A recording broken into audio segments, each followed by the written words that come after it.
King Deshret? That god who died even longer ago? Some present-day desert dwellers still worship him. You probably just heard some of their conspiracies. Okay, so what does the message mean?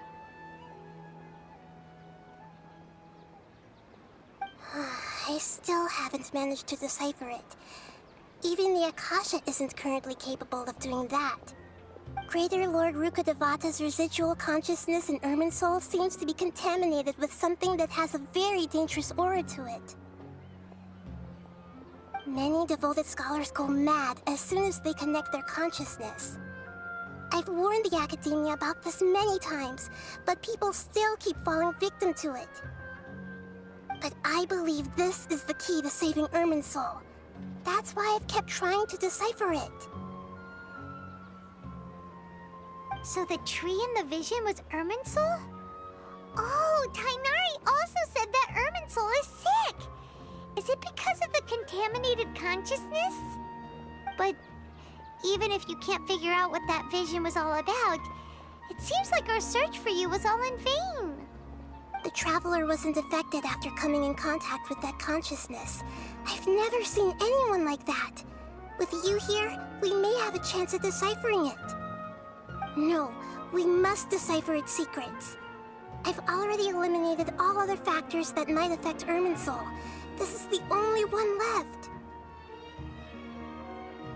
This puzzle has life and death at stake. It could determine Irminsul's fate. To be accurate, I'm using the Akasha as a medium to occupy Catherine's consciousness. How did you do that? Poor Catherine. Does this mean you can also occupy other people's consciousnesses? Theoretically, I can enter anyone's mind as long as they're wearing their Akasha terminal. The Akasha is the legacy of Greater Lord Rukkhadevata.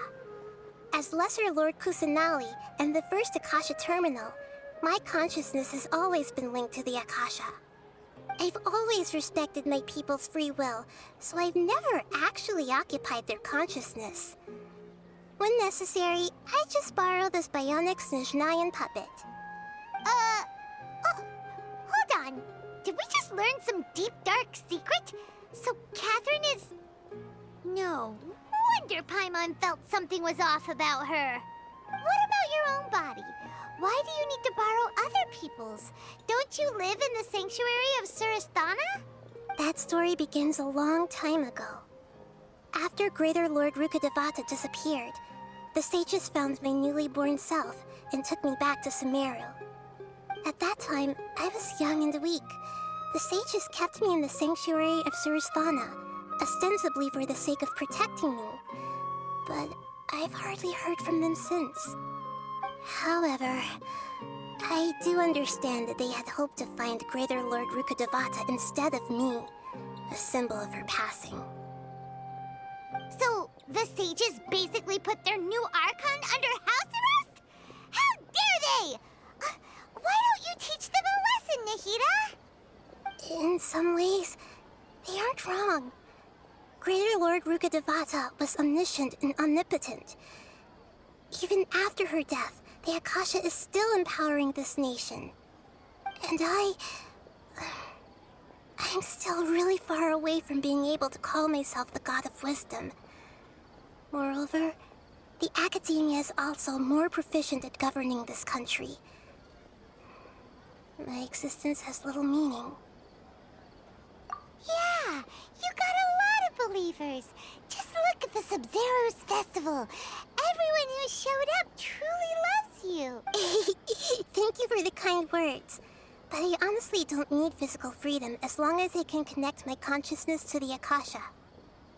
Trying to find a way to save Irminsul is my life's mission and top priority. I will work on that, and try to live up to being a deity in the meantime. Every once in a while, I will also take up the duties of the God of Wisdom and enlighten a lost soul here and there. Doing all that should be enough. There's never been any big problems with the Academia's governance of Sumeru.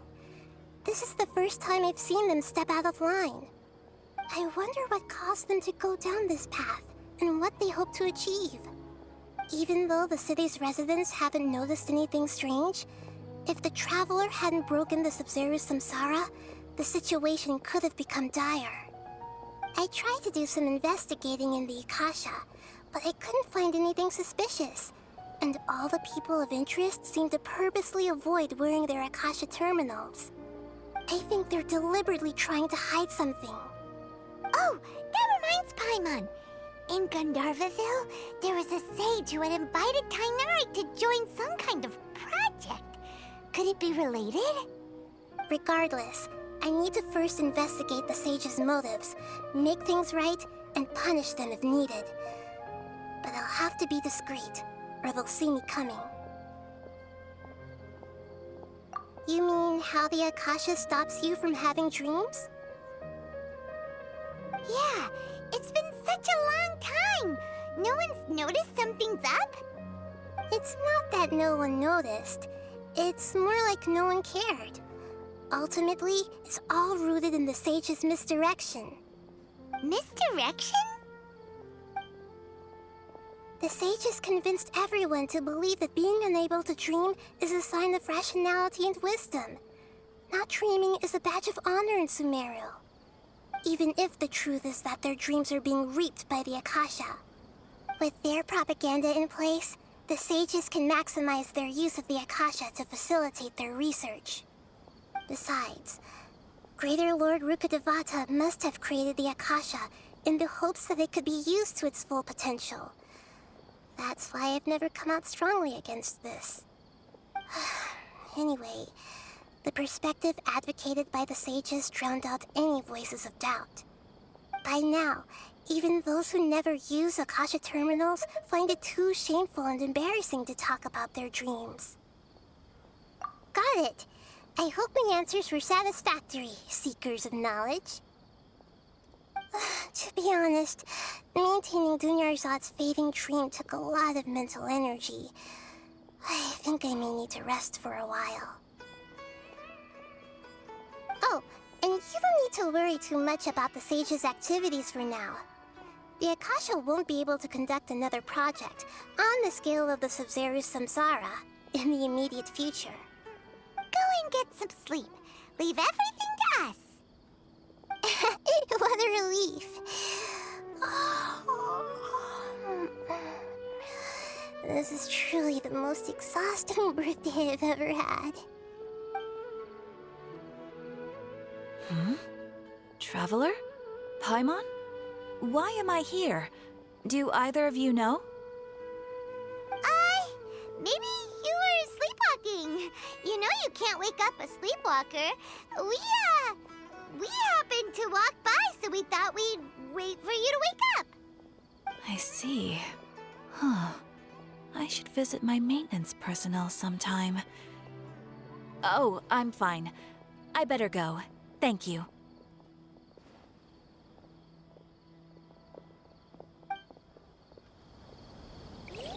We've spent quite some time in Sumeru City, but ever since we last said goodbye to Lesser Lord Kusanali, we haven't heard anything from her. Oh, we could...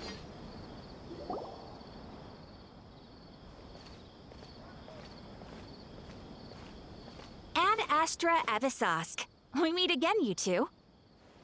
Hi, Catherine. Do you have any commissions for us today? Commissions, huh? Let me think. Oh, how about this?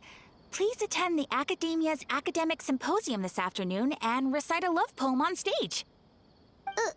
Wait, say what now? And if possible, please also use your camera to capture the reaction of the audience upon finishing the poem. Huh? What kind of commission is that? I see. It appears that you're not interested in this commission.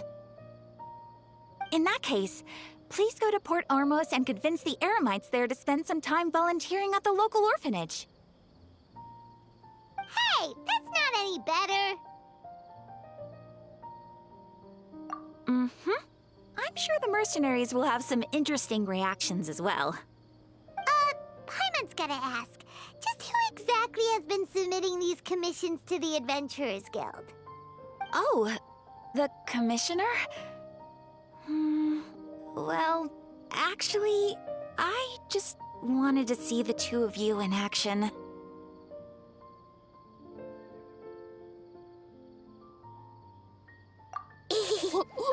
Was it so obvious? I was hoping you would actually take one of those commissions. That kind of chance to observe humans doesn't come by often. Ah, so it's Nahida. Paimon just knew Catherine wouldn't crack those kinds of jokes. When did you get into her head?